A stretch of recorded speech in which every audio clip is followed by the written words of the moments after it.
And we're off. Welcome back, Badgers, to a solo Golf Badgers episode today with myself, James Bledge. We've got the actual number one Badger is busy at work doing his author stuff and writing away. So I'm afraid you've just got me this morning for company, but we have got a very, very special guest this morning. With that laughter, some people might have already have guessed who that is. We have Phil Helmn in the office this morning. Morning, Phil. Morning, Chief. How are you? Good, very good. We'll set the scene. It's Saturday morning. It's 10:30. Saturday, the 6th of January. Last night, Phil and his lovely Mrs. Viv came across for dinner with the Bledges and the Struts. Phil drank a considerable amount of red wine. Actually, it was Viv that said to me, "Do you realise how much red wine you drank?" There was three of you, myself, Strutty, and Mr. Strutt, and Mrs. Bledge, and I think we polished off a bottle of red each. I think, which is decent. I don't normally drink that much, and it was good company. Also introduced you to some good Icelandic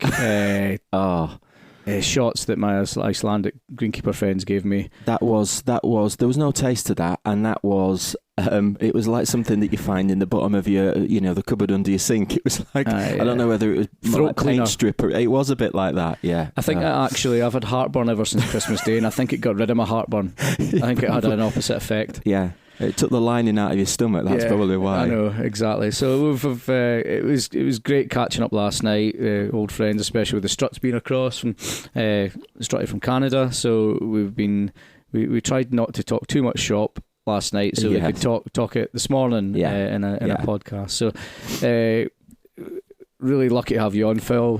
Someone that I look up to a lot in the industry. Oh, stop it. Which I know. Let's get these in.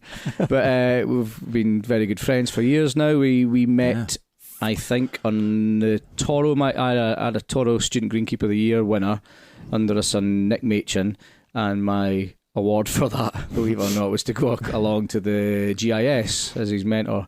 So I was lucky enough to share an aisle seat with you in the plane across. Yeah, we did. Yeah, and we hung out in San Antonio there for that time, and we spent a lot of time together. Got to know each other, and there was a lot of alcohol involved in that as well, I think. Yes. So there's a bit of a theme. There's a theme. There's a theme going through there. But yeah, that is the first time, isn't it? 2017, I think it might have been. That's the first time we were sort of thrust together, and we have been pals ever since. Yes, I definitely. We've been pals ever since. I look to you a lot for management advice, I think, and it's one of the things we're going to cover on here. Phil's an author in his own right now after completing his The Power of People book, of which some people listening to this might have and some people might not, but hopefully after this episode might look to purchase said book. Thanks for the plug. Yeah, well, we can do that. That's fine, no, because you put it's a life's work that's gone into that. It's something you're very, very passionate about. There's not, I think in greenkeeping it's always about grass, isn't it? And then we have likes of yourself now, John McLaughlin, who's obviously very kind of well known for his staff management techniques and how important that is, and try to bring that into our industry as opposed to just looking at agronomy all the time. We spend so much time at Harrogate, FTMI, all these initiatives of spending a lot of time learning about how to treat people, how to get the most out of your teams. Because essentially by doing that, that's how you get the most out of your golf course. Absolutely. And something that I've worked a lot on my whole career as a course manager, and something that I've still nowhere near mastered. There's a lot to learn in it, and it's the most difficult part of greenkeeping. I think, totally agree. And I think you also mentioned a word there as well, passion.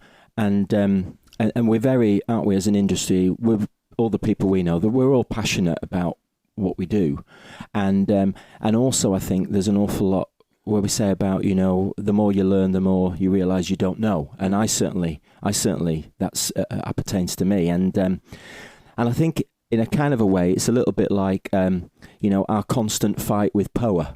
The battle of Meadowgrass, and you never want to. You just keep going at it, and I think leadership and trying to understand what makes people tick, and what perhaps can make how can you get the best out of people in an enjoyable way, is something a bit like the battle against porridge. You never ever master it, but you keep going with passion, and eventually you'll get somewhere. But I think the thing for me with the we sort of touched on the book thing is that I did obviously I've had a career, been a greenkeeper all my life, and we were reminiscing last night where with Strutty that we both went for the Camberley Heath job way back when, and it started from there, and then you move up the ranks, don't you? And you take on bigger challenges,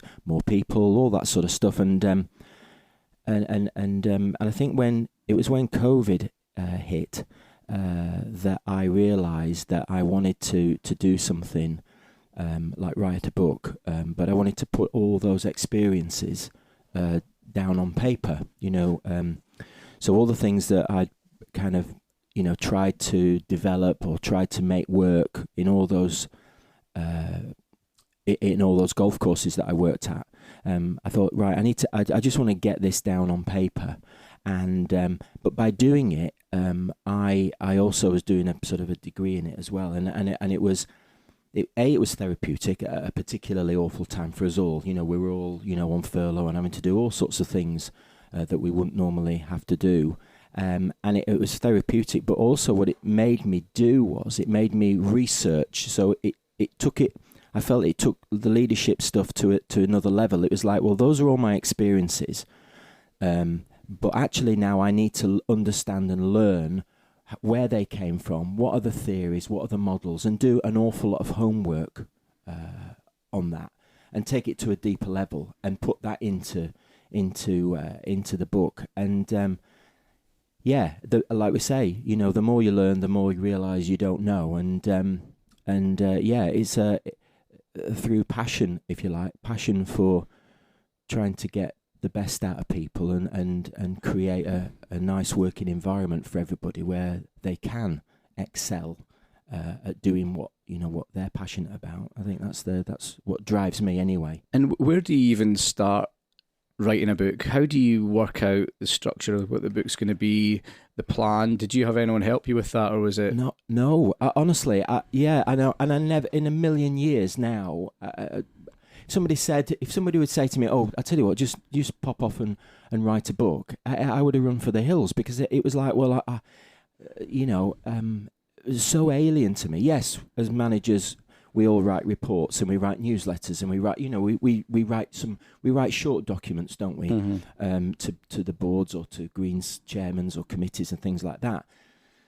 And a book that's, like 50,000 words, you think, well, where the heck do you start on that? And I think I stumbled on I didn't think I ever had it in me. So there's a lesson there to say to people, try things. Don't be frightened of something that you might never have done before. Just try it, because actually there might be some good in that, and you might succeed.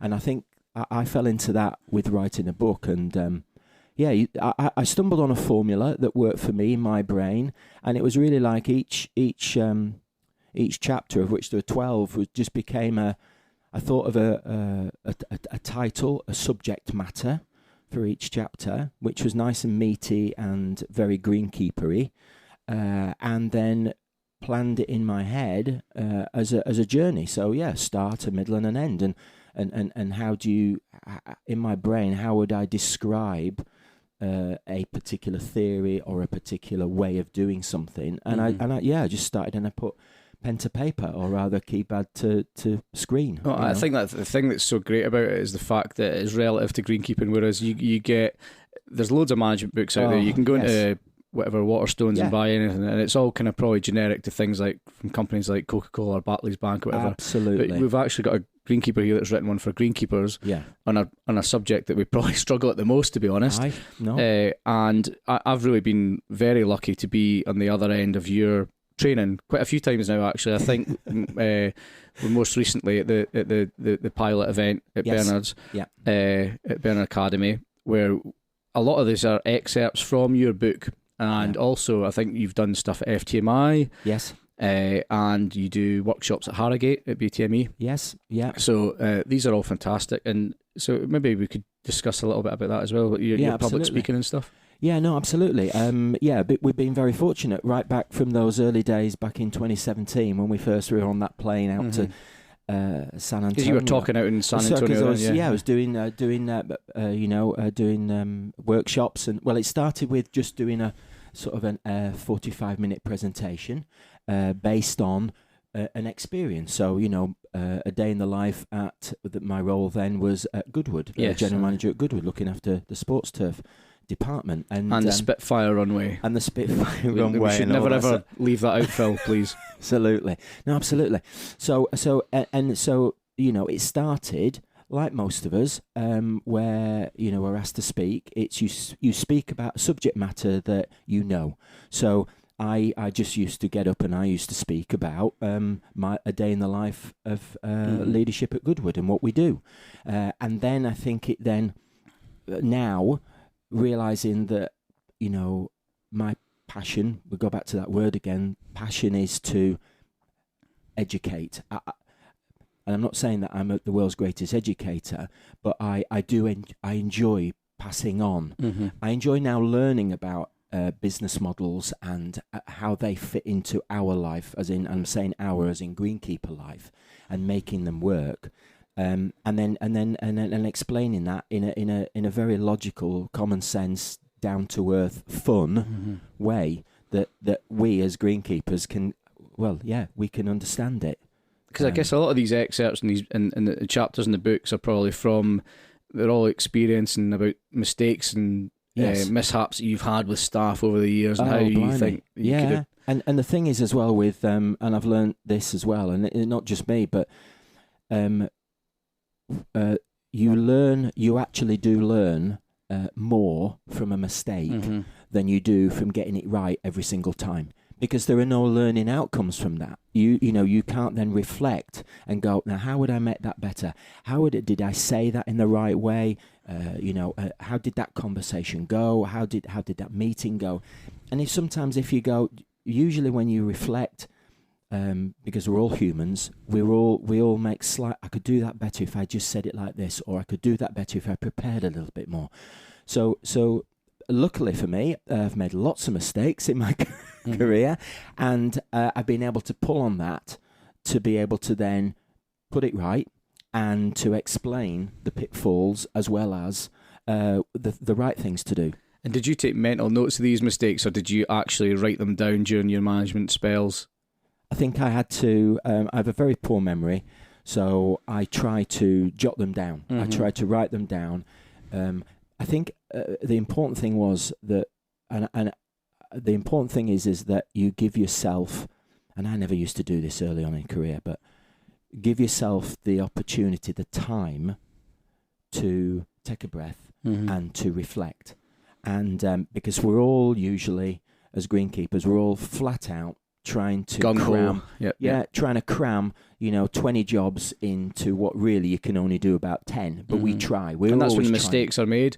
I think this is the whole point. I thought that we were getting the Royal Liverpool job after Royal Cinqueport. So great, I've got another bite of the cherry here where I know I'm not going to make the same mistakes again, but what I've did here is I've made a whole range of new mistakes. So but they're good. If I ever have another job, I'll hopefully get it right third time. Yeah, exactly. But, I mean, I'll probably make a whole new range of mistakes then, but I think we will. The difference being I'm constantly feel like I'm educating myself through things like your workshops, because I'm very lucky to go on.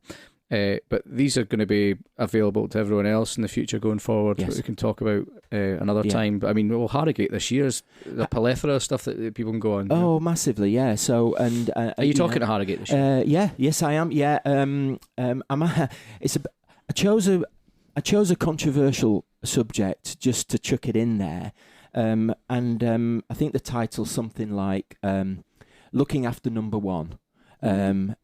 Is that the right thing to do? Something like that. In other words, we're taught as leaders, as course managers, head greenkeepers, as leaders of people, we're taught quite rightly that our job is to support our team and to make sure that everyone else is happy around us, and that we're there to support them to get the job done. Mm-hmm. Okay, so in other words, the emphasis is on, quite rightly as a leader, it's not us, it's about everyone else. It's team.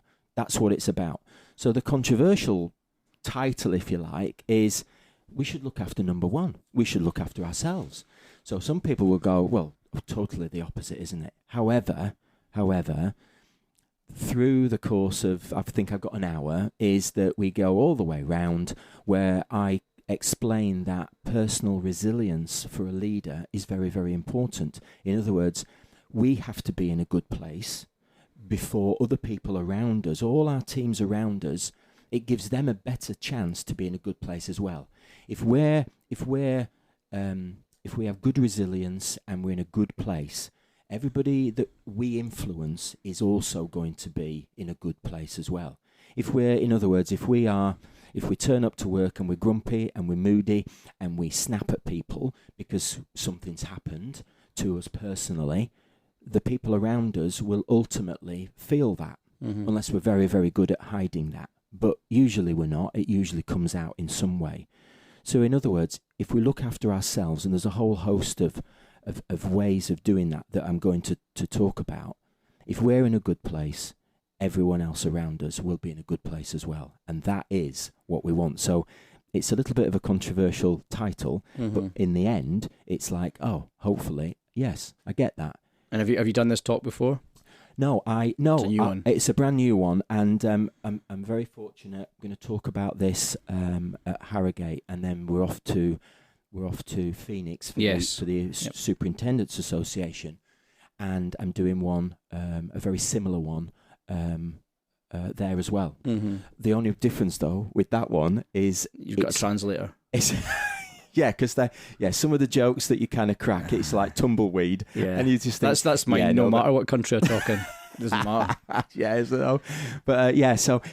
It's because, isn't it? Resilience now is a very big thing. You know, there's a lot of emphasis now, quite rightly, about mental health and about and let's face it, you know, we as particular when you come up the ranks within the greenkeeping industry.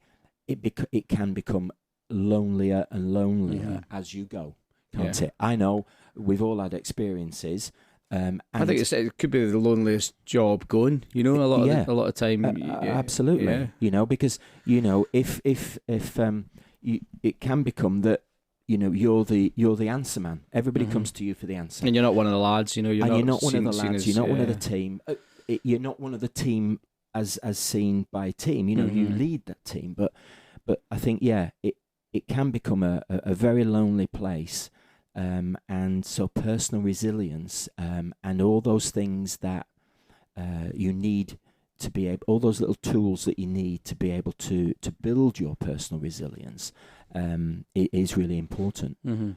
So I've done a lot of research into that, and picked out some of my own experiences, and then deliver it to greenkeepers, superintendents, because we all speak the same language, we all have the same problems, we all have the same issues, there needs to be more on it, because it's there's so many potential trip ups in our industry that can actually get you in a lot of trouble with HR if you're not managing the team properly, and it's stuff that we really, especially girls going into course managers' jobs, they need to really be clued up on it. Absolutely. Absolutely.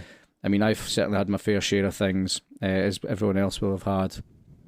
And sometimes you don't always have a backing or a presence of a GM or a secretary around you at that point in time where you need to kind of, that could be from anything from disciplinaries to appraisals to decision making on people's futures, you know. So it's you're playing with people's lives a lot of times, so you need to get it right, and that's just why it's so important that the right training's out there. So it's great that you're doing that. But what we'll do is I'll get Badger to put a note in the podcast with your book. You're very kind. Thank you. So people can look at that, and also to your talks at Harrogate. So if there's any greenkeepers listening to this that fancy going along, if there's still spaces left. Oh, I would imagine. It's It's not a sellout bouncer on the door job. No. I usually go out onto the street and just drag people off the street to come in because there's some spare seats, you know. Oh, but I was just going to Betty's tea room. It's like, no, come and listen to this. Yeah. So that I find it all very interesting, and I've had a lot to do with it. But let's go back a little bit and discuss another thing that's really interesting. Is Goodwood. Goodwood, yes. I think before I actually met you, I remember seeing you at a talk, and you had a brilliant video about Goodwood that pretty much covered every single sport and motor sport thing going. You know, so we can quickly discuss about this. Because a lot of people didn't know anything about Goodwood. You know. No, absolutely, and I spent an amazing 7.5, nearly 8 years there. And climbed up through the ranks. I started as the course manager over sort of 36 holes, and then very very quickly, introduced a change of culture, where it was a lot more inclusive, and it started to turn the responsibilities not just for myself as the course manager, but for everybody in the team had a responsibility to make sure we had a great culture, great working environment, and we were all responsible for what we needed to do. And it changed the emphasis from it was just me that had to basically do it to that it became everybody was brought into the vision and the new culture. And so really quickly I got asked to then become a general manager, but not a general manager like in the golf world. General manager is usually the person that sits in the clubhouse. I was a general manager of all the sports turf, anything that was grass or that had grass involved. I became. You had golf, obviously. Was it 2 courses at Goodwood? So there was two golf courses. There was the cricket. It's the oldest cricket ground in the country, I believe. And obviously there's the motor circuit where the cars race round, and you say, well, that's tarmac, yes, but everything around it, all the environment around it, all the turf areas around the motor circuit, of course, had to be to a certain standard. When the cars come flying off, as they do sometimes, they can't hit bobbles which will flick them over. So they had to be cut, and they had to be prepared nice and smoothly, with areas to run off, so that because some of these cars were, the retro vintage cars, were hundreds of thousands. Yes, and they used to drive, and they literally drive them like they've stolen. Well, I mean, they were literally. You think that car, when you see them on, and there's about, and they divide them up into each, category of engine size or whatever. There'd be 50 cars flying around, and you think on that starting grid, there's got to be like a good few £1 million there, and they literally just would thrash them around. You think, if I had one of those cars, I'd be like, don't nobody touch it, don't get anywhere near it, you're too close. I'm just going to polish it. It's the Festival of Speed, isn't it? Absolutely. So if anyone Googles there's the revival later in the year. Which is the retro one, isn't it? That's it. But so all the turf areas around that had to be prepared to a certain standard. And then, of course, inside the track was the Spitfires, the airfield, a grass airfield. And, of course, Goodwood, the history is that during the Second World War, it was one of the airfields that the Spitfires took off for the Battle of Britain. So, I mean, it was... That was a grass airfield. The grass airfield. So, obviously, we had to keep them as grass airfields. We did an awful lot of work to modernise them with drainage and all that sort of stuff. And, of course, the grasses... So, if anything needs to be smooth, it's got to be that. It had to be smooth. Did you inherit that as a perfect airspace? Was that ever laser graded, or...? There was so the airfield was always there, and the Spitfires, and there was a little airfield club, if you like, with where you could go and learn how to fly. So I think it was a half a dozen of those little Cessna type. Did you ever go up? I did go up in one once, and I've sat in a Spitfire. I didn't get up to go in a Spitfire, but I sat in one, which is an amazing thing. A few photos and things like that. But you're probably too tall for them to shut the canopy. My head would stick out the top, wouldn't it? Biggles. But so the airfield had to be. We spent, or the estate spent a lot of money regrading and smoothing out the runways, and then introducing drainage, and then reseeding it. So just ryegrass, strong as ryegrass, very strong ryegrass. And even then, those Spitfires, the little aeroplanes that you practice and learn how to fly in, they weigh about half a ton. When they land, they land like a butterfly. That's light, but half a ton. It is. But a Spitfire weighs about 1.5 tons. Right. And they land heavy. They land fast and heavy. And I remember, I'll never forget having when you have those meetings, committee meetings. Well, I had we would have a meeting every so often with the Spitfire pilots, and they would come in all their full green, their full green something, and I was with the scarf, flying up, all that sort of stuff, flying at right angles. That's it, yeah. And I would say, guys, is there any chance when you land, you land hard? Is there any way you can throttle back and land a bit easier? And you think afterwards, when you think, that was a really bizarre meeting I had, but any chance, guys, that you could land a little bit softer? And can you tell me, could you ask the pilots to stop anchoring on their brakes as soon as they land? Just let it, because what you're doing is you're creating these big skid marks, which become, little ruts. Apart from them being dangerous, to repair them is a nightmare. And they conceded a little bit on the speed. Although they said, look, they fly fast. They're Ferrari in the air, aren't they? They're Ferrari in the sky. He said, but we can't stop the anchoring, putting on the brakes because if we have a failure with the brake at the end of the runway, we have nowhere to go. We're crashing. Right. So we have to test the brake to make sure it works because they're old, aren't they? They're old planes. Of course. We have to test the brake as soon as it lands, so we know that they work. Because if they then fail, we have then the entire runway to throttle back up and take off, and then worry about it. So sorry, we have to keep this. It's fascinating to have a job where you're looking after. So the great thing about a course manager's job is the fact that every day is different. Yes. But for your job at Goodwood, is the absolute extreme of that, because it's the top end of that, because you're doing so many different things. You must never have been bored, No, every day was different. We had the events, of course, you mentioned the Festival of Speed and the Revival, and there were members meetings, and there's all sorts of things. There's always a big event going on, and of course, where do those events get put? The tented villages. You'll know that with the Open is you put it all over the grass, and then when the circus leaves town, it's like carnage. And so my role was also to make sure that all the contractors put it back right. As like for the Open, and when the circus leaves town. So it was fascinating. But so this is the thing that then the beauty of our industry is that, and I liken this to like a motorway. You and I have always been greenkeepers, and we're in one lane.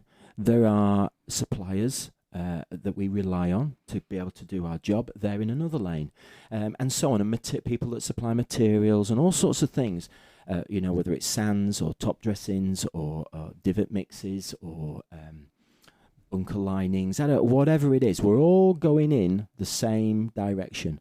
We're all on this journey, which is a wonderful industry, the world of golf and sports turf. And I think my time at Goodwood just showed that as long as you're passionate about what you do, it's okay to move lanes, change lanes, because we're all still involved. I feel that I've changed my lane in my career now, and after 40 years of being a greenkeeper, I'm now because I'm now passionate about other things as well. But here we are talking to each other. We're still in the same industry of sports turf and greenkeeping, but I'm in a different lane. Well, I think because you've changed lane, you've increased your knowledge set. And here's a question then. So, if you were to go back to being a course manager... This is unscripted though, isn't it? This is an unscripted question. Go on. It's because I don't think I could come up with a question as good as this if I scripted it. Go on. If you were to go back to a course manager's position, do you think, I mean, how much better would you be now? You'd obviously hopefully be better at the management side. However, do you think you could pick up the agronomy side just as fast? Does that stay with you like riding a bike? I think so. I think, the fundamentals are still there. A bit like riding a bike, a bit like a golf swing. Mm-hmm. I'm nowhere near as good a golfer as you, but anyone listening to this podcast would know that's not right. People just spilling their tea all over the place. But my father, my dad was a golf pro. So Bognor Regis? No, up in Morecambe, my hometown. Yeah, Morecambe, which we've just moved back to. Yes, yep. Shout out Tyson Fury. Aye, absolutely. We go jogging on the promenade. Yep. I say, you keep up, Tyson, will you? But anyway, no, we don't. I've never seen him, but he does live in Morecambe. But it is, the agronomy side is yes, I feel that if I were being honest now, I probably know 80% of what is the agronomy side of it, because things are changing every single day, aren't they? Mm-hmm. New products, new ways of doing things, all of that sort of stuff. But the fundamentals... The weather change. Single worst thing that's probably the biggest change for... Absolutely. And the extremes of all of that and dealing with that. So I think, to answer your question, is... I think I would pick back up the agronomy side of it very quickly. The leadership stuff. If somebody said tomorrow, do you want to come and be a course manager? I'd probably say no, thank you very much, because you prefer your new direction. I do prefer my new direction. The thing is, because that was my next question. Well, the thing is, it's such a I mean, I've done it for 40 years. Mm-hmm. You're nodding, and I know, because it's a thankless task, and I'm enjoying doing what I'm doing because I'm passionate about it. But it's I wouldn't. I think I'd just end up like you were saying earlier. If you when you go to your next job, your next role, mm-hmm. you'll learn some of the things that you've learned along the way. But I'm going to make some completely new mistakes going forward, because we're all humans, and that's what we do. Mm. We are not perfect. We are not. We're not sort of Superman, and no matter what we do, we will rectify some of the things that we, put right what we've done wrong in the past. But we're going to make some whole new ones as well, new mistakes. Well, I think you've found your niche now, and your kind of final part of your journey before probably retirement, in however many years' time. Oh, that sounds Oh God, that is quite negative to finish the podcast, isn't it? But I think what I'm trying to say is I think you'll really settle into this role now, and this is your job for the rest of your days. Will there be another book on the horizon, do you think, or what's the future for Phil Helmn? Yes, there is. The short answer is yes. I started a new book, and who'd have thought it? International. Also author. Not scripted. No. Sounds like it is, but I genuinely didn't know that. No, and I actually haven't. Nobody's asked me. Oh, are you going to do another? Is this a scoop? It is a scoop. So I am writing. It takes quite a long time, because you have to do a lot of research to make sure that all the business models that are there, the meaty parts are there, to make sure that they're relevant to us as greenkeepers, sports turf managers, and also that you reminisce and you put, like you've said, you go back over your own career and personalise the book to say, so there's lots of case studies in there. Like the first one is, it's like, oh, I did this, and blimey, don't do that, because this happened to me, and don't fall into the same problems. But this one, so the first one is the power of people. Yep. Because we talked about, as leaders, we want to support and nurture all our team around us. Mm-hmm. So controversially, the second one is called the power of you. Yeah, looking after yourself. Looking after yourself. Mm-hmm. Because the theory, like we talked about, is that if we are in a good place, everybody around us that we come into contact with and have relationships with, they're also going to be in a good place as well. Mm. So it's things like, again, 12, same format, 12 chapters, written in a style that is easily read and understandable to us, as greenkeepers, superintendents, and it's things like, it's about time management, how to get the best out of your time. It's about how to plan.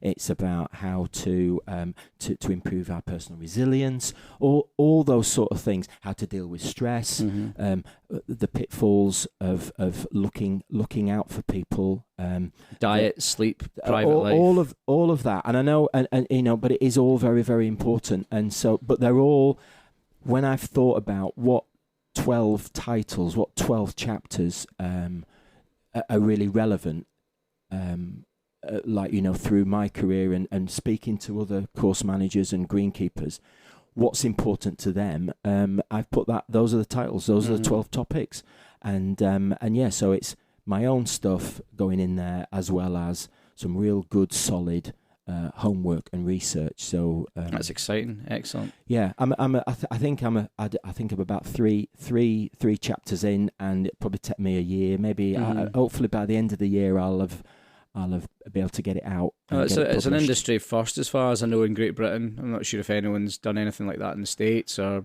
anywhere else. But I think, like you said though, is that when you go to Waterstones or the bookshops, is that there are hundreds of great leadership, motivational books that and there are some. I've read a few, and they are fantastic. The one thing that they don't have, though, unfortunately, is they're not authentic to us.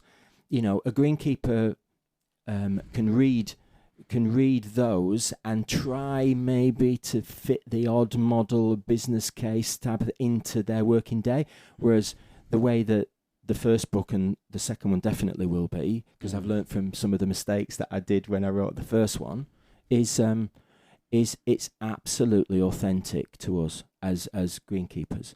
So I'll be very honest. I have a big problem reading. I read a book. Yeah. I'm a very bad studier. I read a page and I forget about it. However, I have read 4 books. I think probably that I can remember.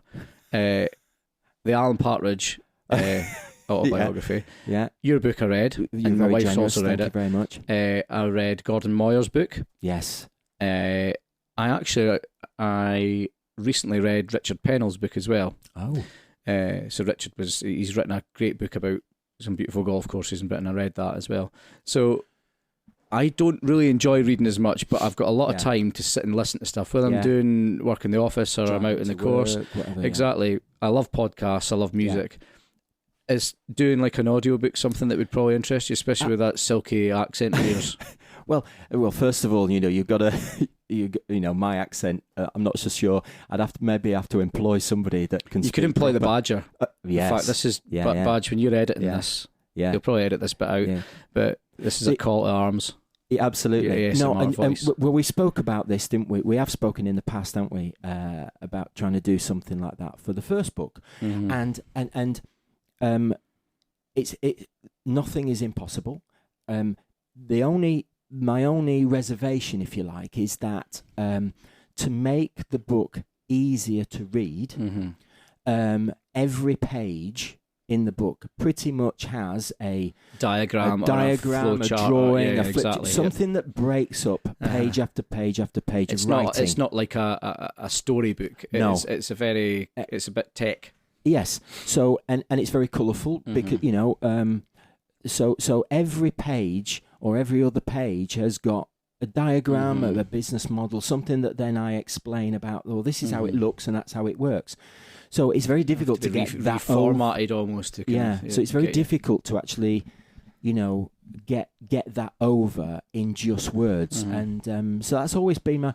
But maybe there's a way to get around that. I don't know. You have a sort of a more condensed version or something. But I'm a very, there's another sort of a workshop that I do is about how best do you communicate, and one of the things is that we all learn. We all have different styles of learning. So, like you say, you struggle with just literally sitting and I learn stuff reading. from this. People speaking to me. Yes.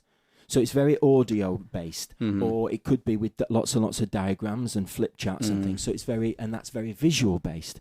So when what I've learned one of the things I have learnt is that when I do workshops and do these training sessions that I'm very fortunate now to be starting to do and things, which is so passionate about it, and it's to make it fun, but to get all those different learning styles all mixed in, which means that it caters for a lot of different types of people, but they are pretty much they're all greenkeepers or people within our industry, but lots of different styles of learning, so that you know, the worst thing would be, as much as I could stand up there for maybe 2 hours in a workshop, and you've sat in a couple of them, is that I could stand up there for 2 hours and literally just talk, and nobody would learn anything. It'd be very, very dull. Or I could just stand up there and have a PowerPoint presentation and just keep pointing to the PowerPoint presentation for 2 hours, and that also would be very dull. The Bernard one was completely interactive. Totally, wasn't it? Totally. Which I thought was really engaging. It was great. And everyone was mixed up. We'd swap tables all the time. I think it was... I mean, we talked a bit about that in the last podcast, actually. And we'll have a special guest on the next one as well that we're going to talk about a little bit more. So, but I think that is the way forward. Like, it's been kind of more interactive, and because that's how death by PowerPoint or people falling asleep. We're not used to being greenkeepers. We're not used to being in classrooms. No, we're not. It's hot. Absolutely. It can be dull if people are just talking. So So it is. It's all that. It's all that interaction. You'll get all that with a Phil Helmn workshop and a bit of banter. Lots of banter, isn't there? Yeah. And I think that if you make it fun, it would be dull for me as the person delivering it. And so to make it fun is the key to it. And I love when I finish having a 2 hour session, even though I'm the one that's sort of leading it, if you like, I learn. Every time I do one of those, I always learn something, and I learn something because I'm in a room with like-minded people that have a different opinion and a different life experience about whatever we're talking about. So I keep learning every single time I go in there. Hopefully then it's a reciprocal learning experience. I guess we debated a lot about stuff as well, and a lot of minds were changed, but no, it was I got a lot from it, and I hope it really takes off even more. The second book, fingers crossed, will all be good. And as I said, we'll put the notes for Harrogate on this podcast and your book as well. Where can we get your book from, Phil? So all you have to do is go on to, I have a web page that it's philhelmn.com, and you go on there, and there's a page that says purchases, and you just go on there, you click on the button. And it's a PayPal thing. You pay. It's something like a tenner, plus a bit of postage. And then it's like a cottage industry. I put it in a zippy bag, and I post it to you, and you get it. You get it within a couple of days. Signed if you want it signed. I'll sign it. Might devalue it though, but it's like So it's very, very simple. philhelmn.com. And we'll put all that on. Yeah, thank you very much. Thanks very much for coming on. It's been a really great little chat, and hope everyone's enjoyed it. We'll see you on the other side. Thanks, mate. Thank you. Bye bye.